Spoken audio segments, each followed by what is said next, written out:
Hello, everyone, and welcome back to another episode of the Reader's Journey podcast. Today we have Robin Hanson, the co-author of The Elephant in the Brain, Hidden Motives in Everyday Life. Robin, thank you so much for coming on the show today. Thank you for having me. So, Robin, I'm sure a lot of people are familiar with the expression the elephant in the room, where there's something big that people choose to ignore, but they don't know about the elephant in the brain. So can you kind of help us understand what that is? Well, it's the elephant in the room in your brain. It's the thing in your brain that you kind of know is there, but you don't want to look at and don't want to talk about. And that's that your motives aren't as high and noble as you like to let on. You have many hidden motives, hidden even from yourself often, and they just aren't as pretty. And they drive a lot of your behaviors. So the book is organized in terms of the first third goes over why it might be that you would have hidden motives and why that could be plausible. And then the last 2/3 go over 10 areas of life. And in each one, try to show you the motive that you probably think you have, and then some puzzles that don't make sense from that point of view, and a more plausible motive that you and many people actually have, and why that matters. Yeah, and I think it's just fascinating to learn that humans have all these like motives for the action, but there's also like this sub level of hidden motives that tend to be maybe like uglier or selfish or darker. And I really like how you described it as similar to taking like the red pill in the Matrix. Like once you go down this rabbit hole, like you see the world in a completely different perspective. And it's like some people might not be ready for that. They might not be. So our book is not intended as a self-help book. It's not intended to help you sort of reach your ideals and your goals better in yourself. And in fact, it may not be good for you to read this book. We were trying to be a little upfront about that, and I guess I should be here in the podcast too. Evolution designed you to not be aware of these things. In its judgment, you were better off not knowing these things because you could then more sincerely be wrong, and that would be to your benefit. So we are going to show you how you are wrong, and then it's going to be harder for you after this point to be sincerely wrong, Right. to be obliviously wrong, innocently wrong, Right. and that'll make it hard for you to pretend. But it may be that you're different than the average person long ago that evolution is thinking about, and if that's true, it might be in your interest to know what's actually going on.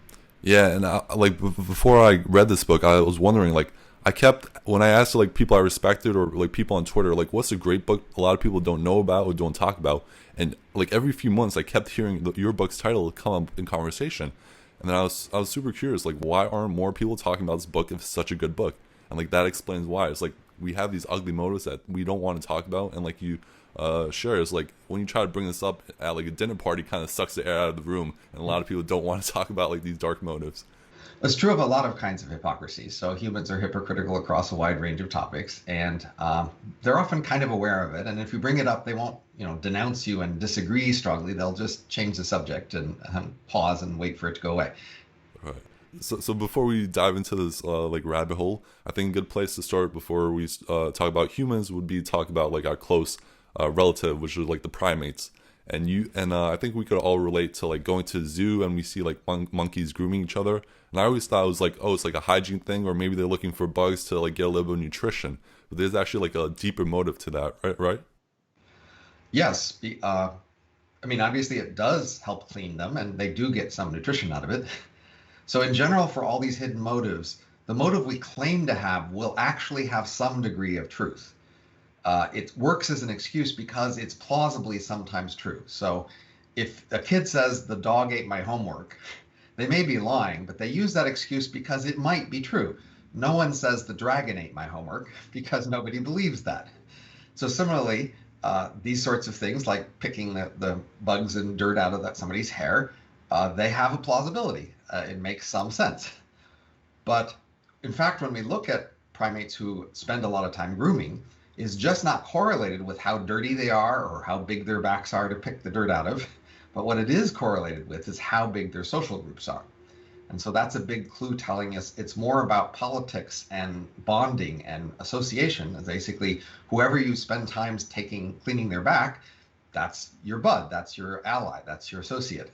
And you're showing them that by spending the time cleaning their back.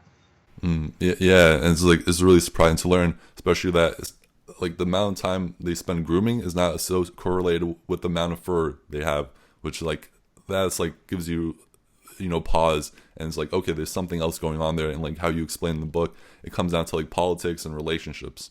Now, people spend a lot of time talking to each other, and people have often noticed, well, this talking isn't really that useful. They're not actually saying that much valuable information in all this talking. Why do they spend so much time talking? And a similar explanation could be offered. Well, it's social bonding. You're showing who your associates are that you care about by spending time talking to them. Yeah. And so let's kind of move forward to talking about humans. And you highlight that there are like three main games that humans play, which is like sex, social status, and politics. Can you kind of elaborate on the importance of these games? Well, so the key part of these games is that you are trying to impress other people to win these games. These aren't just games against nature. They're games where you're competing against other people to be someone's closest allies. And so in sex, obviously, it's to be a mate, and not everybody can be everybody's mate equally. Some people are going to be your mate and other people won't be their mate. And so you're trying to get them to pick you as their mate, short or long-term mating. Social, you said status was the second one. So in in a great many animals, there's some sort of status hierarchy. Humans have two status hierarchies, actually, dominance and prestige. We can talk about that. But basically, you're trying to compete to rise in status. And that means you need not only many people to respect you, but many people to be willing to admit they respect you to other people so that you can create this common perception that a lot of people think that a lot of people respect you. And that's what status is, this common perception of respect and deference and wanting to be around you and wanting to be an ally with you. And the third one is about coalitions. So in addition to just like some people being higher than others, we form coalitions. That is subgroups of the larger group we're in, where we are more allies with each other within the coalition than we are with anybody else in the larger group. And so we want people to be part of our coalition, and we want them to pick us for their coalition. And so we compete for coalition partners. And so people have to believe that you would be a better coalition partner than other people they could pick. And that's competing in politics. Right. Yeah. And so like I think a common thread among many of these games is like these are kind of like zero sum games, like where we really want to for us to win, we have to kind of follow our own self interest. But if we just like highlight that self interest to people, we come out as like just showing this darker motive. So we try to hide like what we really want through like and we exaggerate the good motives to like other people. Would that be like a fair statement to make? Well, it's not just that people might think you look a little dirty or worse. Humans have norms. And so that's a key distinction between humans and, say, chimpanzee politics. We have these rules about what you're supposed to do and not supposed to do. And a lot of human interaction is about enforcing these rules. So if you have a rival and they break a rule, you want to notice that and point it out and encourage the group to enforce that norm against them. On the other hand, if you might be breaking a norm, you want to make sure that doesn't happen, or if it does happen, you want to excuse it or find a way that other people don't see it or let it go or interpret it otherwise so that you won't be accused of violating the norm. So the more fundamental problem is a lot of selfish behavior is actually norm violating. It breaks the rules. And one key part is that these rules are often in terms of motives. So if I hit you on purpose, that's a norm violation. If I accidentally hit you, it's not. So what was my purpose when I hit you is a key part. So that's why we're very attentive to our motives and the motives of others.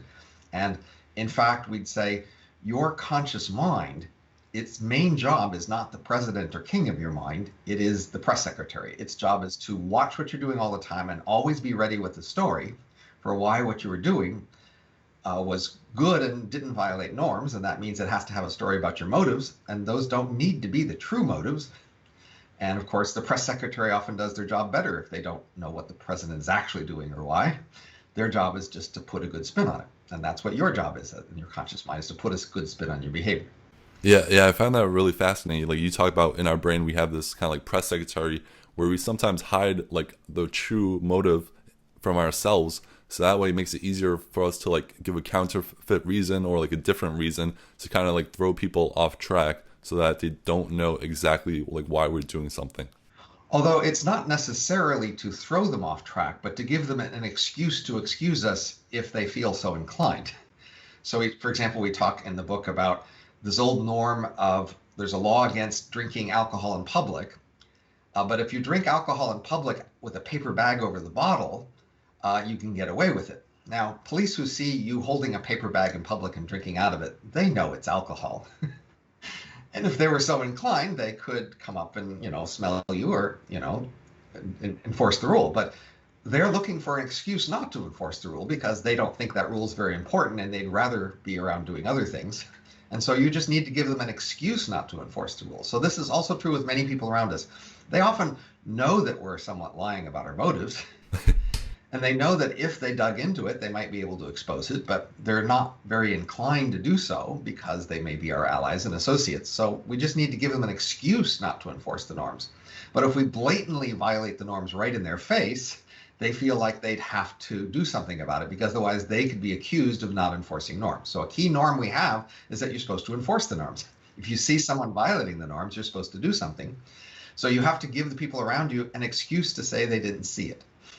Yeah, and that's a big part. Like you talk about a lot about plausible deniability. Like it's one thing if a student like shares out loud is like, "Hey, professor, I'm cheating on a test," but it's another if like the professor's not sure if a student's looking at someone else's paper or they're just like thinking or they're just like looking to the side, and it's like that plausible deniability kind of until they have the evidence, it's kind of Right. hard. I mean, so as a teacher who sees sort of things, you might think, well, they're looking on someone else's test, but that other person's going to get a bad grade. So this isn't helping them. Why should I even bother to like make a big deal about it? This because they're cheating stupidly. That's what. And so speaking of like cheating, you talk about in the book how like cheating lets us like reap the rewards without like incurring the cost. I think the example you give like all competitive swimmers like pee in the pool even though they're like not supposed to. And so like why don't more people cheat? Well, a lot of people do cheat. That is the message here. But it's about what cheating you can get away with and with whom. So, many times, if there are rivals who are hostile around you, they're looking for an excuse to expose you and call you out. And if they may have a big coalition, it might be in your interest not only not to cheat, but not to do anything that might be accused of cheating because you might be called out. Whereas if the allies around you are relatively friendly and not inclined to call out your cheating, you might just be in the habit of cheating without even thinking that you're cheating exactly. I mean, like most people drive over the speed limit on the road, but that's not cheating because most people are doing it, right? Yeah, and yeah, it's just fascinating the way like just humans work and just individually on an individual level and like like a group level. So I thought that was really interesting. And like speaking of hidden motives, I think one form of like hidden communication you talk about is like body language, where it's kind of like this foreign language. Like we kind of understand it, but we kind of don't. Could you kind of talk about like why humans are unaware of body language and the signals it sends to people? Right, so a puzzle all through our book is going to be why don't people know about these hidden motives? So you might think, well, okay, it makes some sense to have some hidden motives and makes some sense to not always be honest and open about it, but why don't you even know about your motives? And that's, brought up with body language because we all from birth communicate with body language. We're very articulate with it and experienced, but we never explicitly learn it in school. We spend a lot of time in school learning explicitly how to write essays and give speeches or things, but we don't spend any time in school learning about body language. And in fact, most people are somewhat unaware that they are communicating anything through body language. And in fact, they will deny what you will claim they are communicating with body language. So if you look at two things we see people communicating with body language, you can understand it a little better. One of the things people communicate is flirting. They indirectly show an interest in other people, and even if they're not supposed to, even if they are officially not in the market, they may still flirt. And so they do it in such a way that they are even not aware of it, or they have a deniability about it. They were just being friendly, and therefore flirting is something we communicate with our body language that we don't admit. Another thing we do with our body language is what's called status moves. So like any two people interacting, say walking next to each other or talking face to face, they will make a bunch of choices in their body language and in their voice and their tone and their rhythm of their speech that are choices that represent a relative status between these two people. So for example, one of them will set the tone, the pace of walking, and the other will follow their pace. Or one will look directly and the other will look away. Or One will interrupt the other, or one will have a wide open stance with their body, and the other will have a closed, protective, defensive stance with their body. Just reliably, if you watch videos of people talking to each other, you can see that they will make these status moves and typically agree on a relative status that is not equal. One of them will be higher status than the other. And an awkward conversation is where they don't agree. Most conversations aren't awkward, but sometimes they might not agree on a relative status, and then it doesn't work. It doesn't flow. They interrupt each other both, etc. Whereas a fluid conversation, they've kind of agreed on it. Now, but if you point this out to, say, two friends who are longtime friends, that one of them is higher status than the other, they will deny it, both of them. They will say, we're just friends, we're equals, but they're not. So both of these things show you that there's a reason to not be aware of the body language, in that they are saying things that you're not supposed to be saying, and that you could therefore want to deny. And so plausibly evolution built you to be unaware of the body language, because it built you both to want to communicate and to want to have a plausible deniability about what you've said. Right. Yeah, it would make for a really awkward conversation, whereas like two friends turn to each other and be like, hey, I'm higher status, so follow my walking pace, or something like that. Right, because we were supposed to think we're equals if we're friends. Yeah, yeah, exactly. And there's also like just the higher status people, like as you write in the book, like they call more attention to themselves. They kind of take up more space, and it's like just doing. They also like hold more eye contact with people, and it's like all these little tiny things that people don't really realize when they're like looking at someone or having conversation with them. But like all of this like body language plays like this hidden communication in like our lives that we're like not fully aware of. And again, this is a point to pause and say, well, if you are fragile about this emotionally, and you start to go see the people around you thinking they're high status than you, and seeing yourself accepting that, and you get mad at that and angry and want to lash out and change it, I mean, that's not necessarily going to go well. Right. Yeah. Yeah. It's what ignorance is bliss in some cases, but in our case, we kind of want to understand the psychology and kind of the motives behind our actions. Right. And I suggest in particular that we focus mainly on other people's motives for other people's actions. And if you want to ask at some point, well, what are your motives? Then I would assume at that point, just assume you're like other people, unless you see some strong particular reason to think otherwise. Right. But first study other people and say, what's the best explanation for these other people's behavior? Yeah, I totally agree. And so another chapter I really enjoyed was the one about consumption, and kind of where you talk about how like especially luxury consumption and like green goods, because like you don't need a Rolex to like tell the time, or like a Bentley to drive to the store to buy some groceries. So could you kind of share like the hidden motives behind why people buy like luxury items and green products? So the larger story is just that at least when you're not starving and terribly poor, the main thing you want to do in the world is to communicate things about yourself to the people around you. You're trying to tell people who you are. And so these things that you buy and use can be used for that purpose. And so you're eager to show all sorts of things about you, that you're athletic, that you're kind, that you're rich, that you're green.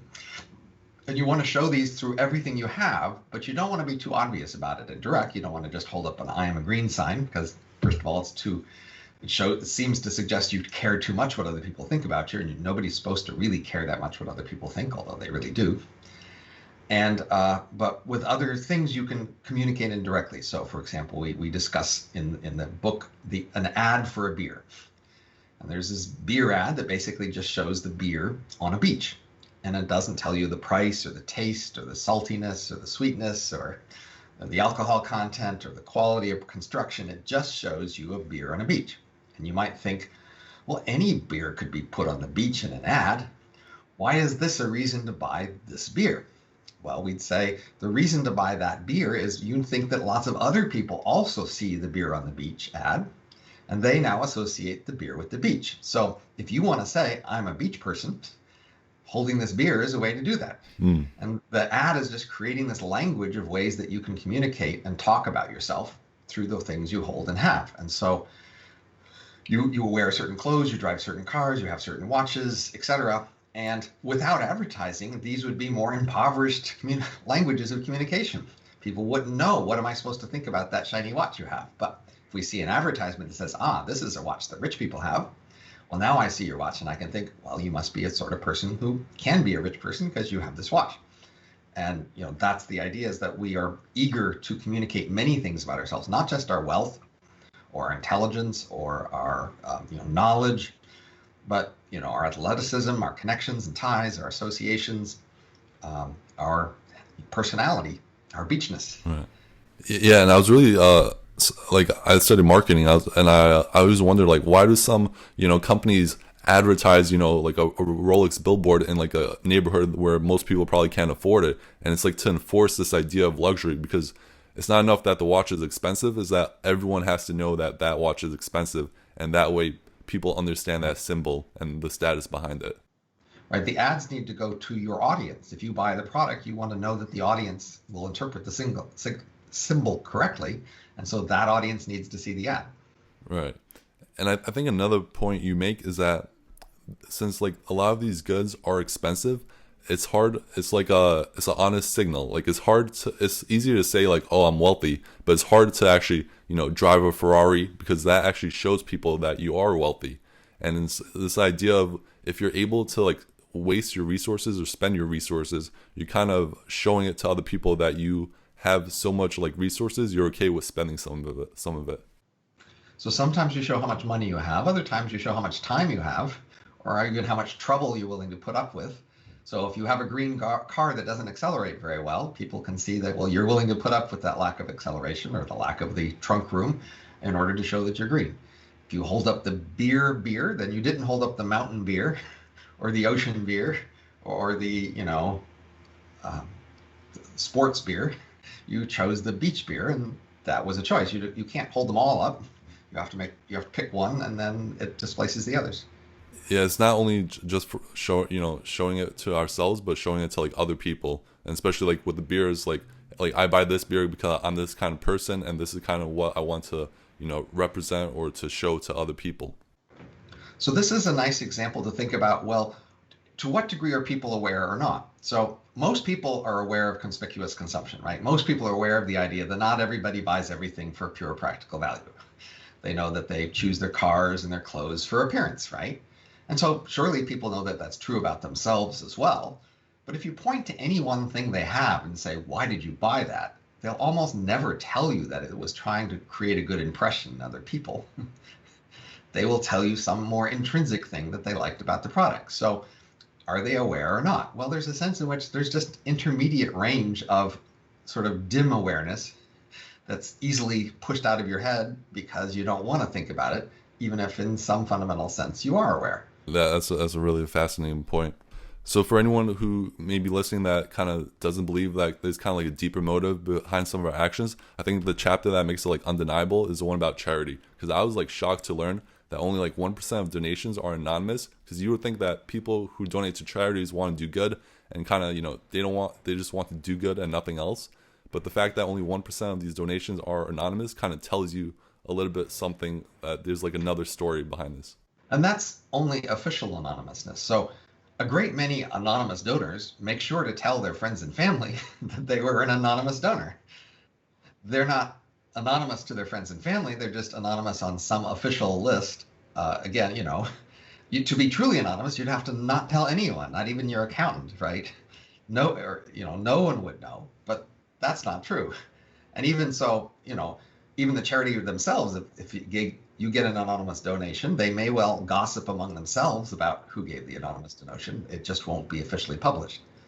Yeah, and that was really surprising. Like, yeah, people will make anonymous donation, but then tell like their friends and other people. So it's not, they still want something out of it. And I would like to kind of dive into like what are some like the deeper motives of kind of why people give to charity, and like what do they expect from their donations.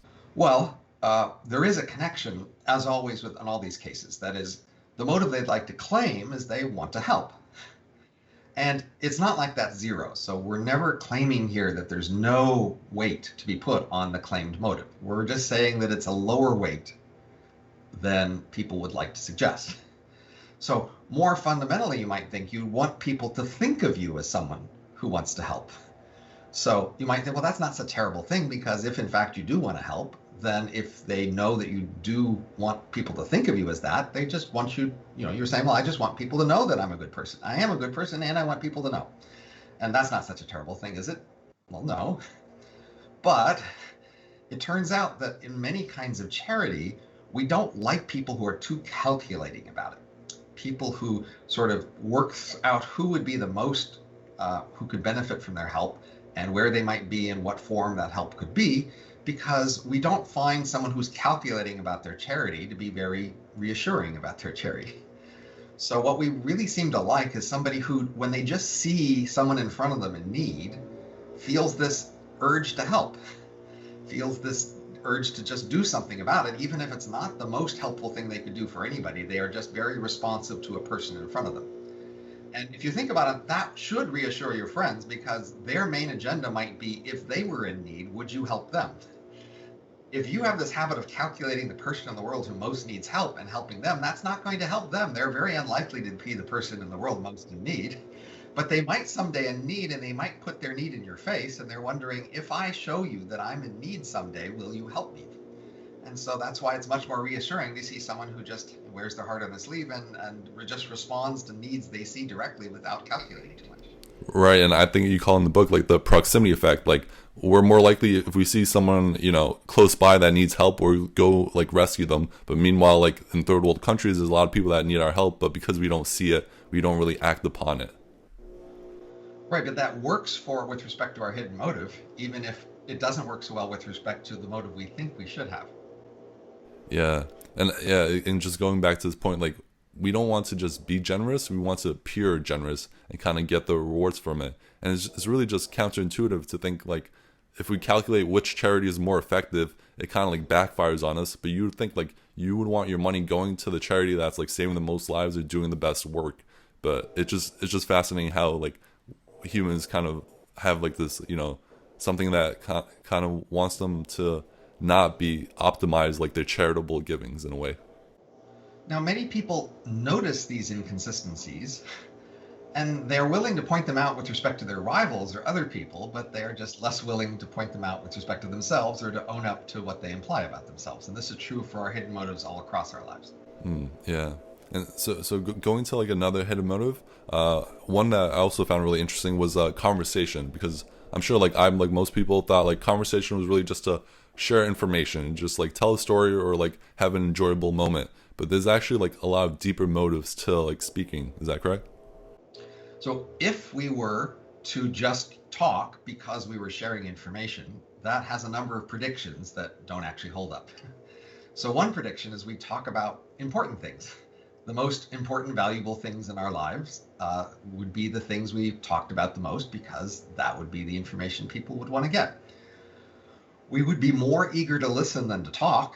Talking is where you gave out the information to other people, but listening is where you get the information. So we would want to listen and not talk. And we would keep track of our debts. We might say, well, I've told you 3 useful things so far, and you haven't told me any, so it's your turn, speak up. We don't do any of these things. In fact, we seem more eager to talk than to listen. We don't keep any track of debts, and we talk about pretty trivial things. In fact, we seem to have this conversation norm that you shouldn't change the subject too abruptly, even to something important. You should just follow the flow of the conversation and make a comment close to whatever the topic has been lately. That's the natural, polite way to talk, even if it ends up talking about pretty unimportant, trivial things. So a better explanation of this conversation behavior is that we're showing off our conversation ability, in the sense of our ability in other contexts to be useful in conversation. So we say, think of yourself as having a mental backpack of tools that you have. And whenever a conversation topic comes up, you try to pull something out of this backpack to be relevant to that topic. If you can consistently do that across a wide range of topics, well, that would suggest that any other topic that would come up, you will have something useful to say. It could be contacts you have, or knowledge you have, or a way of thinking about it, that whatever it is in the backpack, it'll be something relevant. And so you can think of these trivial conversations as continual tests, where someone tests you by coming up with a topic you didn't pick and asking you to show that you have something interesting to say about it, whatever it is. Yeah, and when I was reading that chapter, I found it super fascinating, because I looked at like a couple of my friends I consider like extremely well sociable people that like they could have a conversation about anything, and I noticed like they do have that large backpack where they could provide context and just keep the conversation flowing. Because if a conversation was just about information, it's like whoever was like a Wikipedia and could just like spit out random facts would be like the most social person. But that's not the case, because like you said, it's like, being the speaker kind of lets you show like your wit and your status and your intelligence, and there's a lot more to speaking than what we originally thought. And yet, the amazing thing is, if you listen to, think about a whole evening's worth of party conversation and say, well, did we talk about important things in our lives? Did there are the things, key decisions I need to make soon? Did I get information about relevant for those key decisions? Are there whatever these people know that they've learned in their lives that I don't know? Did they tell me those things? And mostly not. Mostly we're not telling each other the things we would most want to know or most need to know to do the things we need to do. Yeah, and I mean, just like charities, it's just like a fascinating point. Like, we're not really going after the core of like the issue or what we think we're doing, and it's kind of like there's a hidden meaning and like another layer below it. And I think another like similar to communication is laughter, because I also thought like laughter is just like, oh, someone just makes a funny joke, and you get your initial response is just to like laugh about it because you just find it like entertaining. But there's also like, as you talk about it, it's also like a play signal, and there's also like a darker side to it. So could you share more about that? So again, laughter is one of those things like body language that we all do very naturally. And if you ask us why we do it, well, we can't really deny that we laugh, but we deny that there's anything puzzling. We say, because it's funny. And then if you say, well, why is something funny? They say, well, it's just obvious that it's funny, but of course it's not. So some like detailed patterns, most of the time when we're laughing, it's actually not about a joke. And speakers laugh more often than listeners do, and we laugh far, far more often when we're in a group than when we're alone. And we often laugh about things that are pretty cruel. So I think we gave the example of laughing at a joke about don't drop the soap in a prison shower. Why shouldn't you drop the soap? Because then you might get raped. And you think, ha ha ha, why is prison rape so funny? But apparently it is. And so if you look at the details, a lot of the things we laugh about, they're not only not funny, they're really quite horrible. And yet we laugh at them and we find them funny. So the question is like, what's going on with laughter? And so the story here is a great many animals in our ancestry have a play mode. That is, small, say, primates or even mammals will play fight, play chase. And in play mode, they have to agree to be in a play mode. They have to agree they're safe and comfortable and that there isn't a crisis that they need to pay more attention to. And then when they're in play mode, we need to have a stylized version of what they're doing. They play fight, but they don't pull out their claws. They play chase, but they don't really hurt each other. And so when they're in play mode, play fighting, play chasing, sometimes somebody will actually get hurt. And at that moment, somebody in the group needs to say, uh-oh, not in play mode anymore. We're no longer playing. Let's leave play mode and deal with whatever this actual issue is. And sometimes when you might be in play mode and somebody might maybe get hurt, others will wonder, well, are we still playing? Or did somebody get hurt? And so laughter is a signal to say, we're still playing. It's okay. Not a problem, not a threat. Nobody got hurt here. It might have looked like you got hurt, but no, nobody got hurt. And so it's a way of reassuring people that we're still playing. And we like it because, of course, we like to keep playing.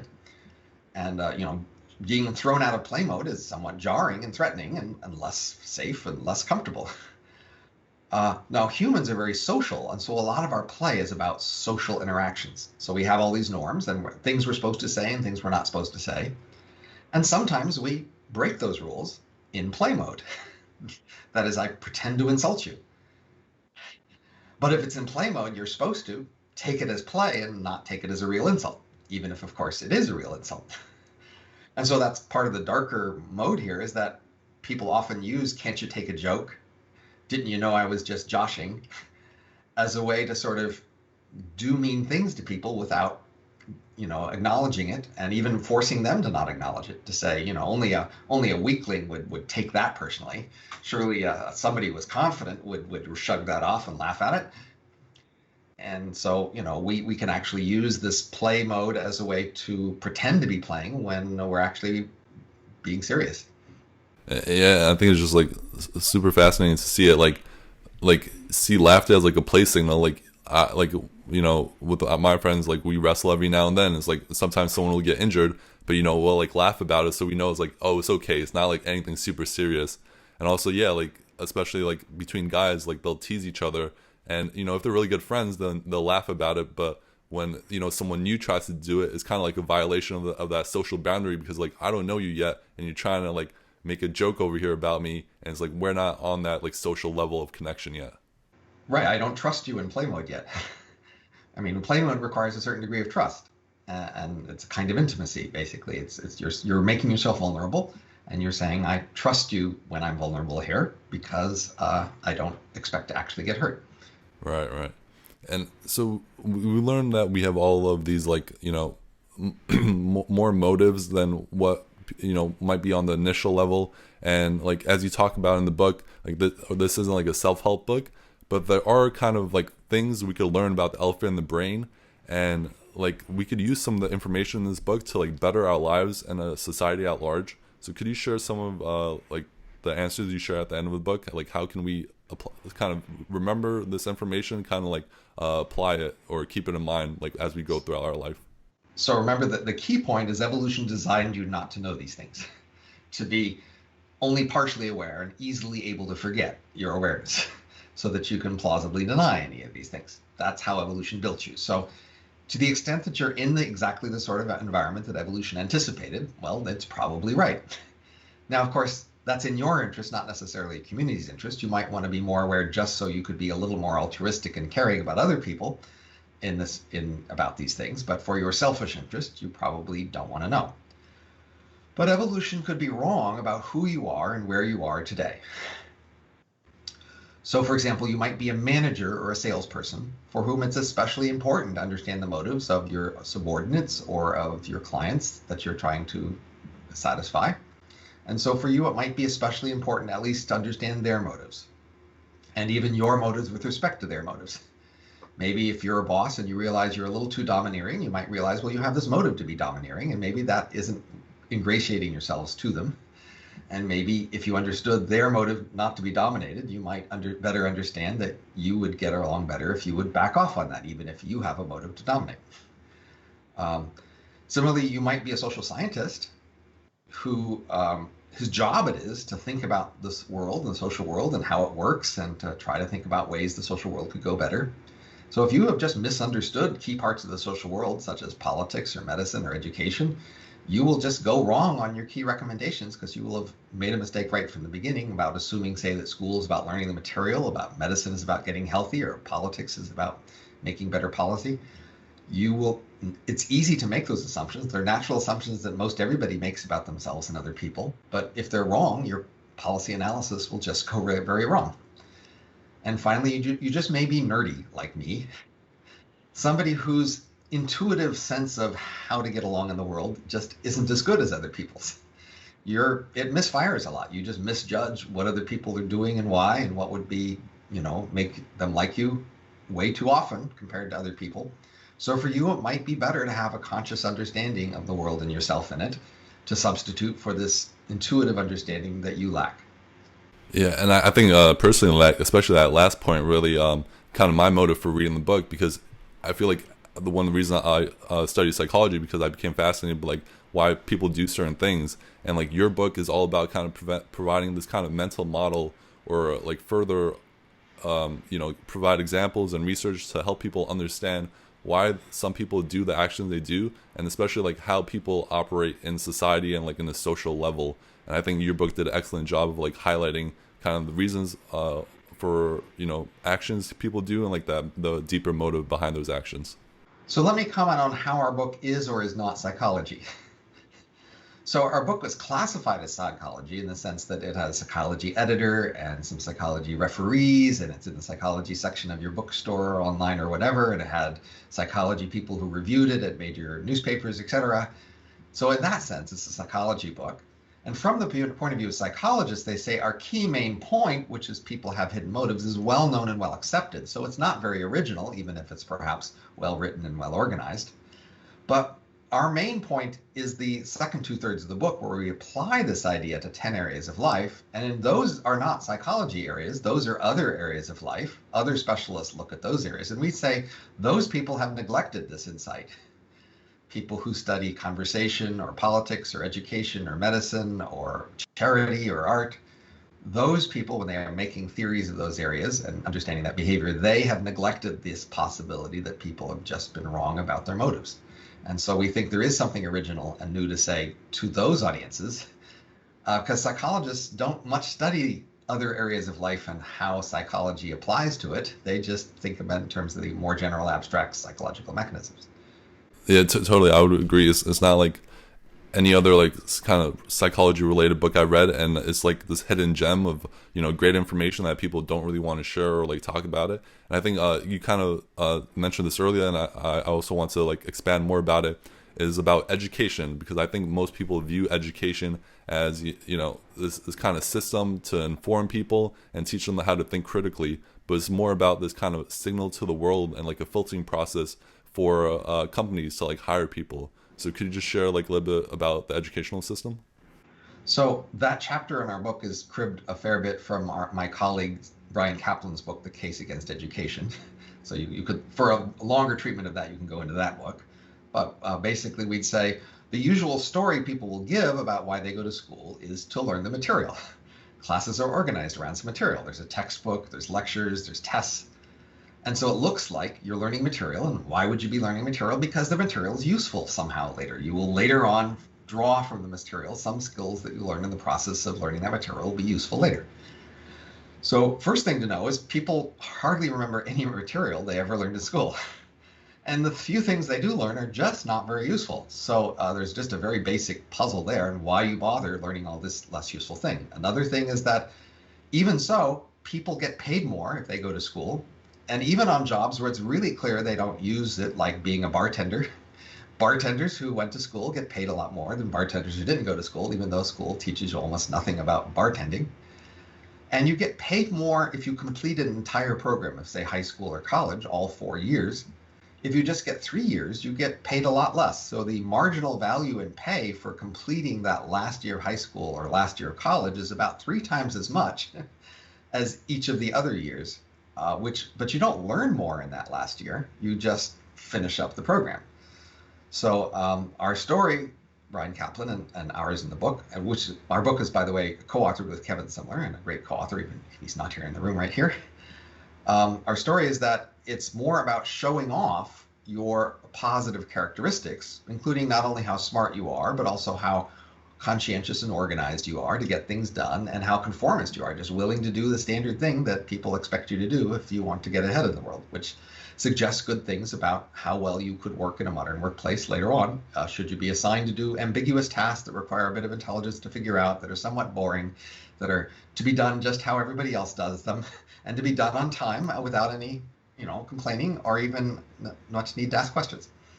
Yeah, and I think you give this great example. Is like if a student gets an A in biology, it's like maybe they just like memorize the information, or possibly they cheated, and it doesn't really tell you that much about how much they know about biology, but it tells you more about who that person is and how they would like operate in the workplace as like a more of a person, and not just about that specific knowledge that they understand. It seems like when we've seen people in the world who lived in cultures who didn't go to school, and then we've tried to bring them into modern workplaces, it hasn't gone very well. Often they are quite resistant to modern workplaces, and part of it is that they are proud. They think that the tasks they're assigned to do and the people who are supervising them are not, justly higher status or more prestigious than them to be allowed to tell them to do these things, or to do the things they do. So it does seem like schools habituate people into modern workplaces and make them willing to put up with modern workplaces in ways that non-school doesn't do.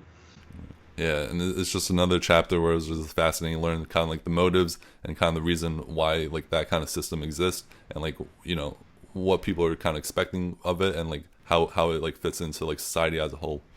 So, Robin, this has been a fascinating conversation. Really been enjoying diving deep into this rabbit hole, and so I'm sure I highly recommend anyone listening to this conversation, if you're interested, to definitely get the book The Elephant in the Brain. And as a closing question, I always love to ask my guests, is what are two books that you've read that had a huge impact on your life, and how did those books kind of shape you? Well, I mean, surely I would have to give the Bible credit there because I grew up in a religious family, and the Bible was a big book in my religious upbringing, and surely it shaped me in a great many ways. Other book might be Herbert Simon's Sciences of the Artificial, Once Upon a Time, long ago. I mean, there's a sort of book that by now, if you read it, you might think pretty trite and everybody knows that, but at the time it was relatively new stuff. And I think those are some of the most powerful books, which sort of give you a whole new ways of thinking that then people assimilate and it becomes part of the shared world. Awesome. And are there any like related books to Elephant in the Brain that you'd recommend people to check out just to like continue down this like trail? And well, for myself, Geoffrey Miller's The Mating Mind was important because he really sort of put out this possibility there that you could have these hidden motives with respect to mating, and made some plausible arguments. And for example, that's where I learned the observation that people are more eager to talk than to listen, and to realize that that's a puzzle. yeah, I'm a big fan of Jeffrey, so makes sense that I enjoyed everything I learned in your book as well. And I'm sure like listeners would like to continue down our journey, and what would be the best way for them to like either connect with you or just learn more about what you do and the work you do? Well, I have an extensive website at hanson.gmu.edu, and I'm on Twitter at Robin Hanson, and so you can find way more than you'll probably want to know about me at those things. Awesome. Well, Robin, I just want to thank you so much for coming on the Reader Journey podcast today to explain all the concepts in the Elephant in the Brain, and I personally really enjoyed all just building on this mental model of the world and helping like me understand like the motives behind my actions, the motives behind like other people's actions. I just found this conversation and the book really fascinating, so I just want to thank you again for coming on the podcast today. Well, thanks for having me. Awesome.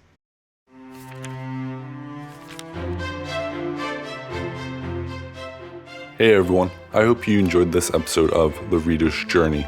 You can learn more about what was covered in today's podcast in the show notes below. If you enjoyed this podcast, the best way you can support it is by subscribing and leaving a positive review. If you're looking for reading tips or book recommendations, head over to alexandbooks.com. If you want to join my reading journey, you can follow me on Instagram and Twitter by searching for Alex and Books. That's all for now. Thank you so much for listening, and I hope to see you soon. Read on, everyone.